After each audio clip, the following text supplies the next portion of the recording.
লবিতে যে মানুষটাকে দেখতে পাচ্ছ তার নাম বাংলাদেশ টপ ওয়ান। যেই মানুষটাকে কোনো রকমের স্বার্থ ছাড়া তোমরা এত এত সাপোর্ট এত এত ভালোবাসা দিয়ে গেছো, আর সেই মানুষটাই নাকি গতকালকে রাতে তোমাদের এত এত আশা ভরসা তার নিজের স্বপ্ন দুইটারই জয় বাংলা করে দিছে।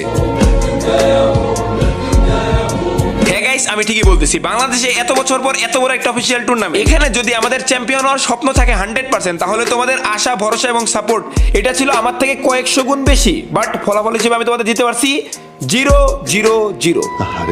আমি জানি তোমরা অনেক বড় একটা আশা নিয়েছিলা, আমরা নিজেরা অনেক বড় আশা নিয়েছিলাম, বাট কালকের এই খেলার পরে আমি জানি অনেকেই কান্না করছো এবং অলসো আমার ফুল টিম হতাশ, সাথে তো আমিও হতাশ। কিন্তু ভিডিও বানাইতে গেলে তো জিনিসটা আর ওইভাবে ফিল করা যায় না। তবুও শেষমেশ বলতে গেলে একটা কথাই, পারলাম না তোমাদের স্বপ্ন পূরণ করতে, পারলাম না নিজের স্বপ্ন পূরণ করতে, এবং কি দিন শেষে হয়ে গেলাম একটা ব্যর্থ মানুষ।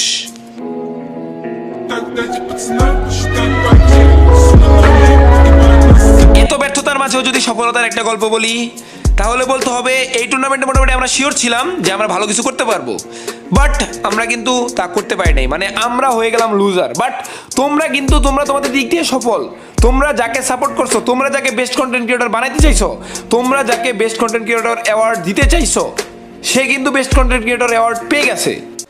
ইয়া মারহাবা।